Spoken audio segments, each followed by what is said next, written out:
Hak dan kewajipan suami. Hak suami terhadap isteri ialah ditaati dalam seluruh perkara kecuali maksiat.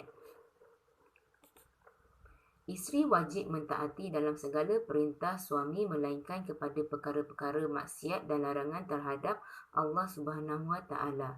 Rasulullah sallallahu alaihi wasallam pernah melarang kepada Muaz bin Jabal ketika beliau bersujud kepada baginda kerana mengikut amalan ahli Syam.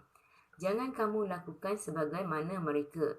Maka sesungguhnya sekiranya aku diberi suatu perintah agar seseorang bersujud kepada selain dari Allah, sudah pasti akan aku perintahkan seorang isteri untuk bersujud kepada suaminya. Hadis ini telah menerangkan kepada kita bahawa ketaatan seorang isteri kepada suaminya adalah suatu perkara yang wajib. Para isteri janganlah merasakan ketaatan kepada suami merupakan suatu perkara yang boleh membebankan dirinya, kerana walaupun ia berat untuk dilaksanakan, tetapi Allah Subhanahu Wa Taala telah menjanjikan balasan yang terbaik sebagaimana sabda Rasulullah sallallahu alaihi wasallam yang diriwayatkan oleh Ibnu Majah dan Tirmizi yang bermaksud, mana-mana wanita yang mati sedangkan suaminya redha akannya, maka dia akan masuk syurga. Manakala di dalam hadis lain yang diriwayatkan oleh Ahmad dan selainnya, sabda Rasulullah sallallahu alaihi wasallam yang bermaksud, sekiranya seseorang wanita sembahyang 5 waktu, berpuasa sebulan Ramadan, memelihara kemaluannya dan taat akan suaminya, akan dikatakan padanya, masuklah kamu dari mana-mana pintu syurga yang kamu kehendaki. Yang seterusnya ialah diminta izin daripada isterinya apabila hendak keluar rumah, berpuasa dan lain-lain. Adalah menjadi kewajipan bagi seorang isteri untuk meminta izin terlebih dahulu dari suami dalam perkara-perkara tertentu seperti untuk membenarkan seseorang yang lain memasuki rumah dan berpuasa sunat. Rasulullah sallallahu alaihi wasallam telah bersabda di dalam sebuah hadis yang diriwayatkan oleh Bukhari yang bermaksud, tidak halal bagi seseorang wanita berpuasa sedangkan suaminya menyaksikannya melainkan dengan izin suaminya, dan tidak mengizinkan seseorang memasuki rumah kecuali dengan izin suaminya. Hak suami terhadap isteri yang seterusnya ialah mendapat layanan daripada isterinya. Hal ini barulah meliputi tentang urusan-urusan rumah tangga seperti memasak, mengemas rumah dan menjaga anak-anak. Menurut Syekh Al-Islam, seorang isteri perlu melayani suami mengikut cara yang diterima oleh adat dan budaya masyarakat tempatan selagi mana ia munasabah. Layanan yang baik ini turut meliputi kedua-dua layanan fizikal dan kata-kata yang lembut dan sopan.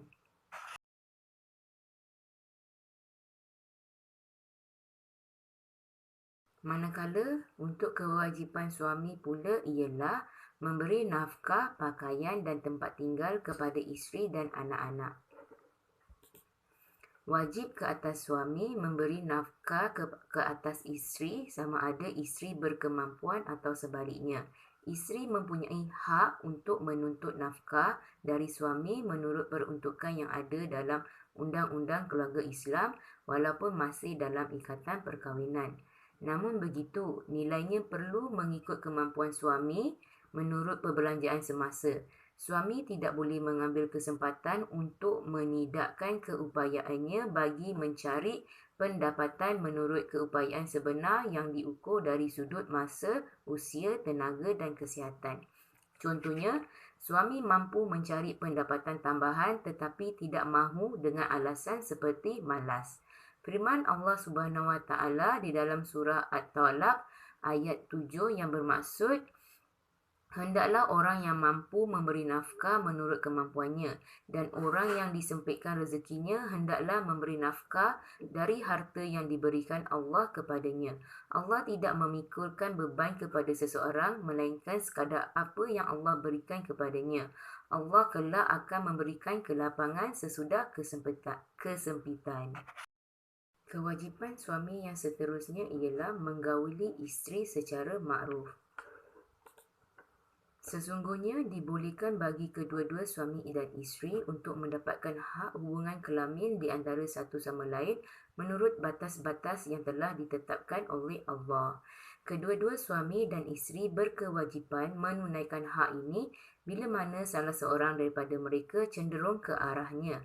Haram bagi seorang suami menyibukkan diri dengan amalan-amalan dan ibadah-ibadah setiap masa sehingga mengabaikan isterinya sehingga tidak dapat memberikan haknya kepadanya kerana yang demikian itu akan mengundang kemudaratan kepada isterinya. Telah diriwayatkan bahawa isteri Abdullah bin Amru bin Al-As telah mengadu perihal suaminya kepada Rasulullah SAW bahawa sesungguhnya dia, iaitu Abdullah, telah berpuasa pada siang hari dan bangun bertahajud di malam hari. Maka Rasulullah SAW telah menghantar utusan kepada Abdullah. Ketika Abdullah hadir di hadapan Rasulullah, berkata baginda kepadanya, "Wahai Abdullah, tidakkah aku ingin kabarkan sesungguhnya engkau berpuasa di siang hari dan bangun bertahajud di malam hari?" Kemudian baginda SAW bersabda, "Janganlah engkau lakukan sedemikian. Hendaklah ada sebilangan hari engkau berpuasa dan engkau berbuka, iaitu tidak berpuasa, pada sebilangan yang lainnya. Dan bangunlah pada sebilangan waktu dan tidurlah di ketika yang lain kerana sesungguhnya bagi dirimu itu ke atas hak, iaitu bagi isteri kamu dan bagi isterimu ke atasnya hak bagi kamu." Yang seterusnya ialah memimpin keluarga dengan cara membimbing dan memelihara. Adalah menjadi tanggungjawab suami untuk memimpin isteri ke jalan yang diredai Allah. Suami mempunyai kuasa mendidik isteri melalui nasihat dan pengajaran yang baik. Suami hendaklah menegur kesilapan dan memperbetulkan kesalahan isteri dengan kasih sayang dan belas kasihan. Rasulullah SAW telah bersabda yang bermaksud berilah pengajaran yang baik kepada kaum wanita kerana kaum wanita dijadikan daripada tulang rusuk.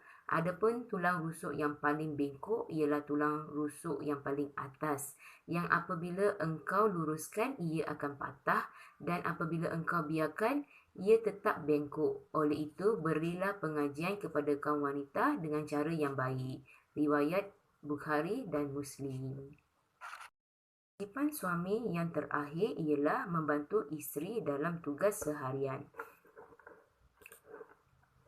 Islam sebagai agama rahmatan lil alamin memberikan kedudukan yang tinggi lagi mulia bagi seorang wanita, bukan sekadar sebagai pelayan di dalam rumah.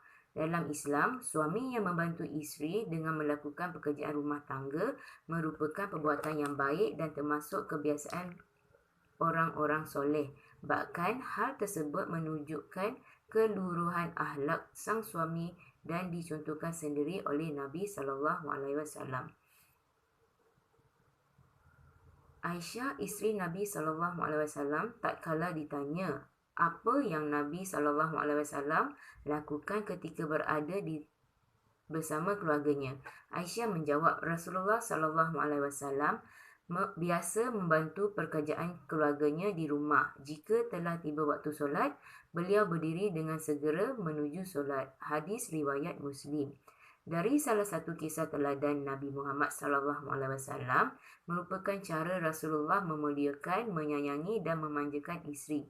Contoh di atas juga merupakan wujud nyata akhlak mulia beliau yang tawaduk atau rendah hati.